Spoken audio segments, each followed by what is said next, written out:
Hello, good morning friends. आज हम जो इन्वर्स ट्रेडो में जो टॉपिक हम लोग अभी कैरी करने वाले हैं वो हम करने वाले कन्वर्जन। सबसे इम्पॉर्टेंट टॉपिक है। इस टॉपिक से जो टॉपिक आज हम पढ़ रहे हैं इस टॉपिक से पूरा का पूरा चैप्टर हमारा रिलेट करेगा। हर एक क्वेश्चन इस टॉपिक से रिलेट करेगा। कन्वर्जन हमें यहाँ पे सीखना है। जब भी मैं ट्रिग्नोमेट्री की बात करता हूँ मैं कन्वर्जन के ऊपर बहुत फोकस करता हूँ। अब कन्वर्जन का मतलब क्या है वो समझेंगे। मान लीजिए ये एक ट्राइंगल है, राइट एंगल ट्राइंगल है। ये एंगल मैंने ले लिया थीटा सपोज, और साइन थीटा कोई भी एक वैल्यू, साइन थीटा सपोज मैं एक्स ले रहा हूं। अगर साइन थीटा मैं एक्स ले रहा हूं इसका मतलब साइन थीटा हमारे पास क्या हुआ, परपेंडिकुलर अपॉन हाइपोटेन्यूज। इसका मतलब परपेंडिकुलर तो हुआ x और हाइपोटेन्यूज हुआ 1। Sine theta is basically perpendicular upon hypotenuse. Pandit, Badri, Prasad, हर बोले, you must have remember this is sine theta, this is cos theta and this is tangent theta. तो साइन थीटा को अगर मैं x ले रहा हूं जिसका मतलब डिनोमिनेटर में 1 हुआ तो हमारे पास perpendicular upon hypotenuse x upon 1 होगा। और अगर मैं इस ट्राइंगल को सोल्व करता हूँ P square is equal to B, H square is equal to P square plus B square से, तो ये मेरे पास में आ जाएगा square root of 1 minus x square. H square is equal to P square plus B square, तो 1 square is equal to x square plus B square. 1 minus x square is equal to B square, और B का value square root of 1 minus x square. अभी यहाँ पे हमने देखा B square is equal to 1 minus x square, और B की value आ जाएगी square root of 1 minus x square. अगर ये तो था हमारे पास साइन थीटा। अगर ये साइन थीटा है तो इसी के इस थीटा के कोरस्पॉन्डिंग अगर मुझे कोस थीटा निकालना है तो base upon hypotenuse square root of 1 minus x square upon 1। और अगर मुझे इसी के कोरस्पॉन्डिंग टेंजेंट थीटा निकालना है तो it will be x upon square root of 1 minus x square. और इसी के कोरस्पॉन्डिंग अगर मुझे कोसिकेंट थीटा निकालना है, all 6 ratios can be taken out, cosecant theta निकालना है तो hypotenuse upon base perpendicular 1 upon x, secant theta will be hypotenuse upon base 1 upon square root of 1 minus x square, and cot theta will be equal to reciprocal of the tan theta square root of 1 minus x square upon x. These are the values of 6 ratios what we have studied on the basis of 10th and 11th class. अभी हमने पढ़ना है inverse trigonometry. Trigonometry का inverse करना है। अगर मैं यहाँ पे थीटा मतलब अब हमें वैल्यूज को पढ़ना है ना कि थीटा को, तो थीटा हमारे पास में हो गया साइन इनवर्स एक्स। अगर मैं यहाँ पे थीटा की वैल्यू निकालता हूँ, यहाँ पे थीटा की वैल्यू निकालूंगा तो ये बन जाएगा cos inverse square root of 1 minus x square. यहाँ पे थीटा हमारे पास बनेगा tan inverse x upon square root of 1 minus x square. यहाँ पे थीटा बनेगा कोसिकेंट इनवर्स 1 अपॉन एक्स। यहाँ पे थीटा बनेगा secant inverse 1 upon square root of 1 minus x square. और यहाँ पे थीटा इन द एंड हमारे पास बनेगा cot inverse square root of 1 minus x square upon x. अब जनाब मैं ये कर क्यों रहा हूँ, मैं इस टॉपिक को ऐसे क्यों कर रहा हूँ, अब ये समझना है कि ये इसका बेनिफिट मुझे क्या मिलेगा। मेरा ऐसा बिलीव है अगर मैं इस बेसिक फॉर्मूला को थोड़ा ध्यान से कर लेता हूं तो पूरा का पूरा chapter with in 2 formulas I can do, और किसी भी क्वेश्चन को आप बहुत आराम से कर पाएंगे, कोई प्रॉब्लम नहीं आएगा अगर ये कन्वर्जन हम लोग सीख जाते हैं। कैसे करेंगे कन्वर्जन, ये तो हमारा बेसिक हो गया। क्वेश्चन में किस तरह से जाएंगे वो भी मैं आपको बता रहा हूं। जैसे ये सभी हमारे पास थीटा है, एंगल है, हमने इसी बेस एंगल के लिए सब कुछ पढ़ा था। इसका मतलब क्या हुआ, ये भी थीटा, ये भी थीटा, ये भी थीटा, ये भी थीटा, ये भी थीटा, ये भी थीटा।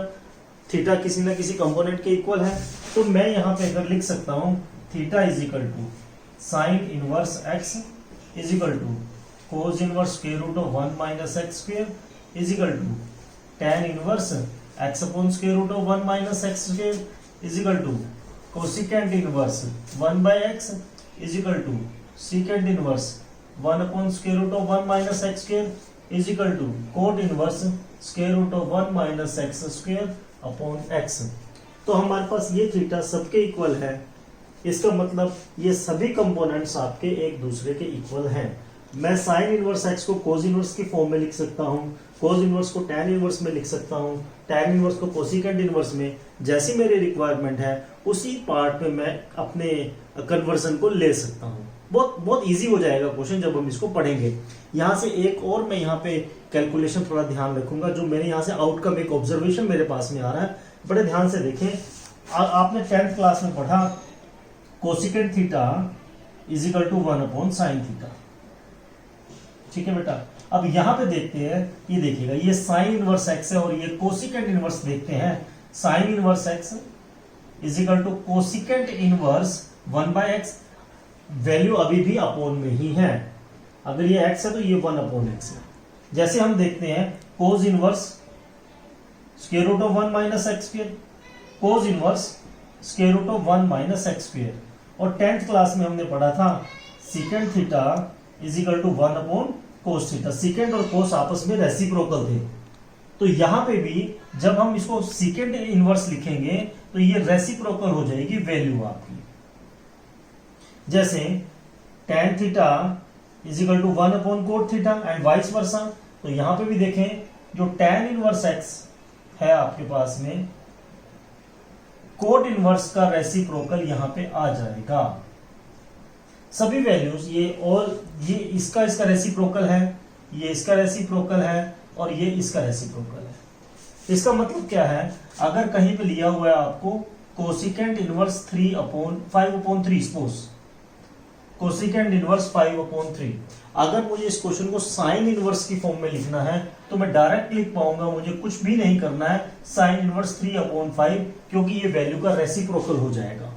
अगर मेरे पास में दिया हुआ है सीकेंट इनवर्स 5/3 और मुझे इसके कोस इनवर्स की फॉर्म में लिखना है तो मैं इसको डायरेक्ट लिख दूंगा कोस इनवर्स 3/5, क्योंकि कोस जो है रेसिप्रोकल है सीकेंट इनवर्स का, तो वैल्यू यहां पे रेसिप्रोकल कर जाएगी। अगर कहीं पे दिया हुआ है tan इनवर्स 5 या 1/5 और मुझको इसको कोट इनवर्स की फॉर्म में लिखना है, तो tan इनवर्स और कोट इनवर्स आपस में रेसिप्रोकल हो जाएंगे। 5/1 माने ये 5 बन जाएगा, तो tan inverse 1/5 will be equal to cot inverse 5, values का रेसिप्रोकल हो जाएगा। ये हमने यहाँ पे कन्वर्जन के बारे में बात किया। आई थिंक थोड़ा बहुत समझ में आया होगा आपको इस कन्वर्जन को यूज कैसे करना है, अब मैं वो बात कर रहा हूँ। तो अभी मैं सबसे पहले ये जो ऑब्जर्वेशन है, हमारी पहली ऑब्जर्वेशन है, मैं इसको रब कर रहा हूँ, ठीक है। तो यहाँ पे अब मुझे करना क्या है, सपोज आपको दिया हुआ है साइन इनवर्स 3/5, एक स्टेटमेंट है साइन इनवर्स 3। अब ये टेबल वैल्यू नहीं है, कुछ टेबल वैल्यू हमने पीछे पढ़ा जहां पे लिखा हुआ था साइन इनवर्स 1 या साइन इनवर्स 1/2 या साइन इनवर्स 1/√2, √3/2। तो हमने यहाँ पे कन्वर्जन हमारे लिए इजी था। हम यहाँ पे क्या लिखते थे, साइन इनवर्स 1 को लिखा हम लोगों ने साइन π/2, तो रिजल्ट हमारा आ गया π/2। बस इस केस के अंदर जब ये टेबल वैल्यू नहीं है तो हमारे लिए कन्वर्जन आसान नहीं होगा। अब मेरे पास एक प्रश्न है कि मुझे साइन इनवर्स को tan इनवर्स की फॉर्म में लिखना है। साइन इनवर्स को tan इनवर्स की फॉर्म में अगर होता तो क्या होता, तो इसके लिए आपने क्या करना है, एक ट्राइंगल बनाना है। Sine is perpendicular upon hypotenuse, ये मैंने वैल्यूज को यूज कर लिया। दोनों को सोल्व करेंगे तो बेस हमारे पास कितना आ जाएगा, 4। तो अगले स्टेप में मुझे इसको लिखना है tan इनवर्स 3/4, सिंपली जो वैल्यू है वो आपकी आ जाएगी, इसको हम tan इनवर्स लिख देंगे। अगर मुझे इसी क्वेश्चन को कोस इनवर्स की फॉर्म में लिखना है तो लिख पाऊंगा, ट्रायंगल हमारी ऑलरेडी बनी हुई है, कोस इनवर्स 4/5। यही क्वेश्चन अगर मुझे कोसिकेंट इनवर्स में लिखना है तो कोसिकेंट इनवर्स तो आपको पता है कि ये रेसिप्रोकल हो जाएगा, ये 5/3। और अगर सेकेंड इनवर्स लिखना है तो ये इसका रेसिप्रोकल हो जाएगा 4/3, और कोट इनवर्स लिखना है तो इसका रेसिप्रोकल हो जाएगा 5/4। This is how to write down only one inverse function into 6 other inverse functions.